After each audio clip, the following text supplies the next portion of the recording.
Good afternoon po. Yusek, si self-confessed aide Ramil Madriaga claimed during the House impeachment hearing that former President Rodrigo Duterte and some retired military generals allegedly discussed plans to unseat President Bongbong Marcos, including a supposed assassination plot. He also alleged that there was a deal between the Marcos and Duterte camps for the president to step down by 2025 or parasahan daw po siyang papaalisin sa pwesto. Given the gravity of an alleged assassination plot against the president, will Malacanang order a separate and full-scale investigation on the matter? Sa ngayon po ay alamin natin ang buong katotohanan rito. Pero ang pinag-usapan na ni Mr. Ramil Madriaga at ng dating Pangulong Duterte ay wala po tayong personal na kaalaman, kahit na ang Pangulo ay walang personal na kaalaman patungkol po dito. Ang Pangulo po ay nangampanya sa taumbayan, nangako na maglilingkod sa taumbayan at nangakong tatapusin ang kanyang termino para sa bayan. Pero ma'am, how concerning po itong mga ganitong lumalabas na plano of alleged assassination? And this is not the first time na parang may threat din po sa naging buhay ng Pangulo. Recently, si Davao Mayor Baste Duterte, sabi niya, ang gusto niya rin po ay ulo ni PBBM. Ano po ang komento ng palasyo dito? Hindi na nga po na bago ito, ang pagbabanta sa buhay ng Pangulo. Sinimula na nga po ito ng Vice Presidente, nadinig na rin po natin, si Mayor Baste Duterte. So, hindi na po kailangan mag-utos ng Pangulo para imbestigahan ito. Ang NBI po, kayo po ay nakatalagang mag-imbestiga sa mga ganitong klaseng death threats sa Pangulo. At kahit sino mang ordinaryong tao, meron po kayong obligasyon na imbestigahan ito. So the palace po is asking the NBI or NBI na po to do their own investigation? Ang NBI na po ang dapat ang mag-imbestiga dito. Last na lang po ma'am. Today's briefing, Senator Amy Marcos publicly appealed to her brother, the President, saying he knows the truth and should correct what described as false claims. Ginagamit daw po si Ramil Madriaga ng mga politiko. Ano po ba ang kaalaman ni Senator Amy Marcos sa katotohanan? Hindi po ba dapat lumabas talaga ang katotohanan at madinig natin kung anong dapat sabihin ng sino mang witness? So wala makakapaghusga ngayon kung ano ang katotohanan at kung anong kasinungalingan. Related question mula kay Ivan Mayrina, GMA News.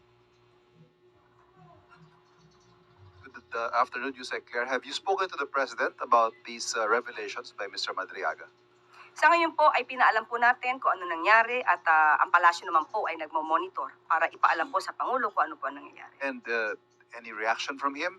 Did he say that that's an incredible claim, that there was an agreement with the Duterte camp, that he will step down in 2025? May ganun po ba? Ang Pangulo po, hindi po yan mga ngampanya para lang po ibigay ang posisyon kahit kanino. Ang sabi ko po natin, nangako po siya na siya'y magtatrabaho para sa bayan at tatapusin ang termino. Nag-react nga po ba siya? Did you get a reaction from him on that particular point? Siya po ay nagulat. Dahil hindi po ganun ang Pangulo. Okay. Last po. There were attempts to put into question the credibility and character of Ramil Madriaga by some members of Congress. Kayo po ma'am, as a trial lawyer, how do you assess the credibility of Ramil Madriaga as a witness? As a trial lawyer, not as a palace press officer. Ang isang tao, kahit ikaw man ay kriminal, o ikaw man ay sinasabing nagbebenta ng ligaya, kapag ikaw ay may kaalaman at insider ka, hindi pwedeng isawalang bahala ang iyong sasabihin. Hindi questionable ang kredibilidad, anumang antas mo sa buhay. So, kailangan lang mapakinggan ang lahat na masasabing may kinalaman sa anumang anomalya. Sunod na tanong mula kay Alvin Baltasar, Radyo Pilipinas. Yusek, good afternoon po. Yusek, tuloy po ba yung filing of cases against fake news peddlers and this week? And na-identify po ba natin kung sino-sino yung mga nasa likod, individual man o grupo ito, Yusek? Magsasampa po ng kaso ng further investigation ngayong hapon. At yes, meron pong 3. Can we name names? Kapag ka po na ibigay na po ang dokumento sa DOJ, ibibigyan po namin kayo ng kopya. Malalaking personality ito, Yusek. Yes. Sige po. Sunod na tanong mula kay Rafi Ayeng, Daily Tribune. Hi ma'am, good afternoon po. Balikan lang natin yung nangyari ng Lunes na nag-jogging ang Pangulo at nag-post na naman po si dating spokesperson Harry Roque at sinabi niyang, and I quote, mas mabuting mag-release ng medical bulletin kaysa patakbo-takbo ng ilang metro. Para po sa Pangulo, gusto lamang niyang ipakita sa mga nagmamahal sa kanya at sa taong bayan kung ano ba talaga ang kanyang health condition. Ito po ay para maisantabi ang mga kasinungalingan na ngayon ay nagsisirculate laban sa kanya. Ang pagtakbo po ay hindi masama. Mas maganda po na tumakbo ng ilang metro kesa tumakbo sa kamay ng batas. At tandaan po natin, kahit naman po nung nakaraang Pangulo, ilang linggo siya nawawala. Pero anong sinabi ng kanyang mga alipores at alagad? Ito po, nandiyan po si dating presidential spokesperson Ernesto Abella. Ang sabi, as far as I can see, there's really no need to do that. Release the Duterte's health records. Kahit na po itong si Harry Roque, ang sinabi po niya, I don't think that people should worry about lack of transparency because the president himself will say what his condition is. So, nakita na po natin kung anong kondisyon ng Pangulo. Kayo po mismo ang saksi.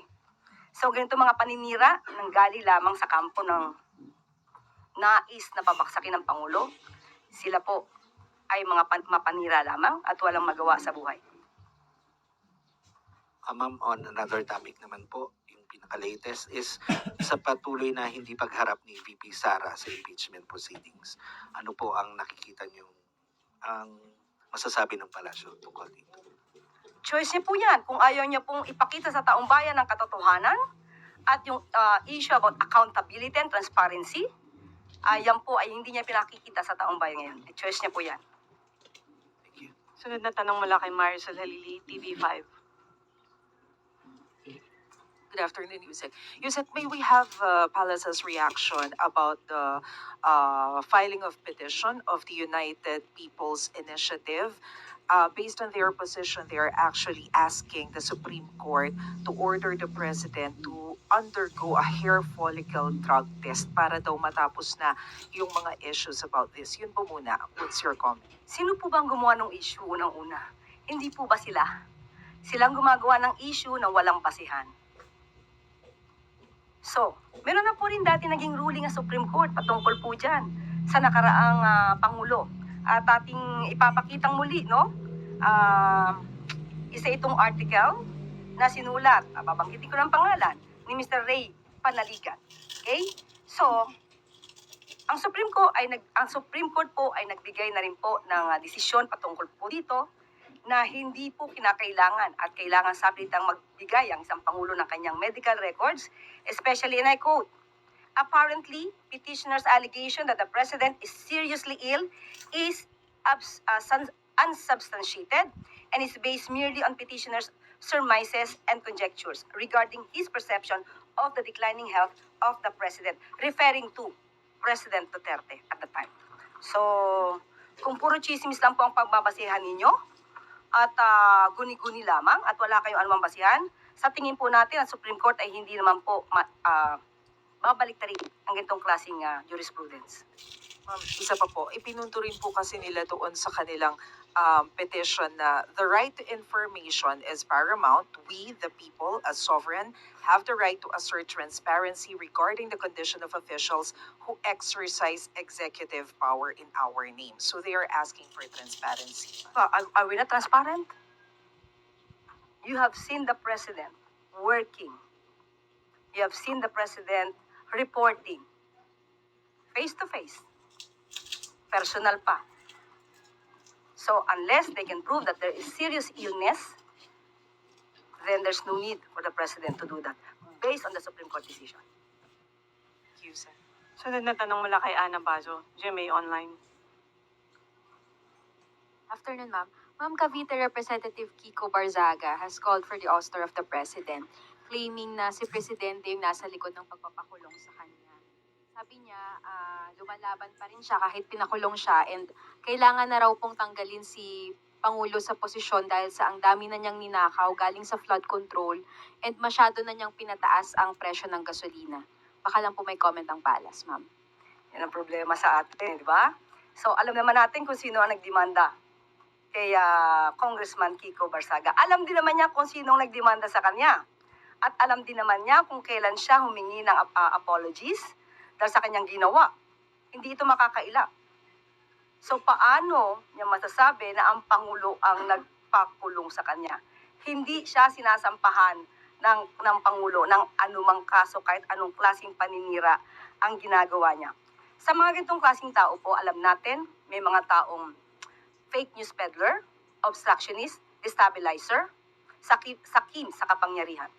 Itong mga taong to ay hindi na natin po papaharapin sa salamin para tignan ang kanilang konsensya dahil wala silang konsensya. Kayo na lang po sa mainstream media at matitinong nasa SOCMED, kayo na po ang humarap sa salamin at tanungin nyo, totoo ba itong sinasabi ni Congressman Kiko Barzaga? Ma'am, yung statement lang po ni Congressman, as a lawyer, ma'am, makikita niyo rin po ba ito na inciting to sedition na rin yung ginagawa niya? Obviously, yes. Thank you, ma'am. Sunod na tanong mula kay Jervis Manahan, ABS-CBN. Hi ma'am, good afternoon. Earlier today po, si Vice President Sara Duterte issued a statement regarding the impeachment proceedings yesterday, and she did not directly address the allegations of corruption. She chose to focus on the law school issues. And at the end of that statement, she said na the government failed to give relief to the public in this price crisis because the public funds are being used for political maneuvering. Ano po ang reaction po ng Palace po? Muli, no? Ito ang mahirap sa hindi nag-aaral, hindi nagbabasa, hindi inaalam kung ano ba ang katotohanan. The brain that doesn't feed itself, eats itself. Yan ang sabi ni Gore Vidal. Ilang oras po tayong nasa press briefing kahapon matapos ang Uplift Committee meeting. Halos 2 oras tayong nagkaroon ng diskusyon kung ano ang tulong ng gobyerno, ano ang maaari pang ibigay na benefits sa ating mga kababayan. Halos 2 oras. Natapos na nga po ang lunchtime, hindi pa po tayo nakapag-lunch para lang matapos ang ating briefing. Sa oras na yun, wala man lang ba siyang nalaman at nakita at narinig kung ano-ana ang mga programa ng Pangulo. Nakakalungkot para isang public servant, no? Nakakalungkot para sa isang public servant na lumalabas na walang alam. At wag niya pong ipahid ang mga issue ng accountability and transparency dahil may sarili po siyang issue ngayon na dapat niyang kaharapin. Ma'am, on another matter po, the Ombudsman is investigating 26 lawmakers na allegedly ay involved po sa infrastructure scandal, no? Not just flood control but infrastructure scandal. May knowledge po ba tayo dito or ano po ang masasabi po natin?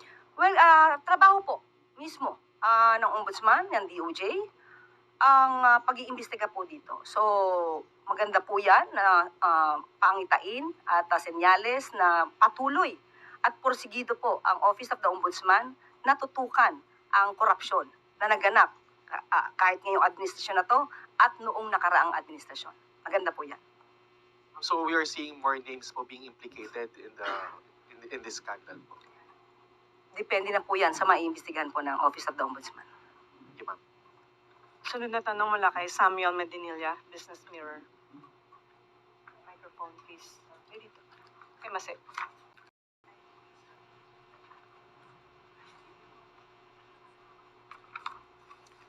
Good afternoon po, ma'am. Reaction lang po regarding po dun sa recent IMF at saka Moody's projection po sa economic growth ng Pilipinas. Confident pa rin po ba ang Marcos administration if it will still achieve upper middle income status and its poverty reduction targets within the Marcos administration po?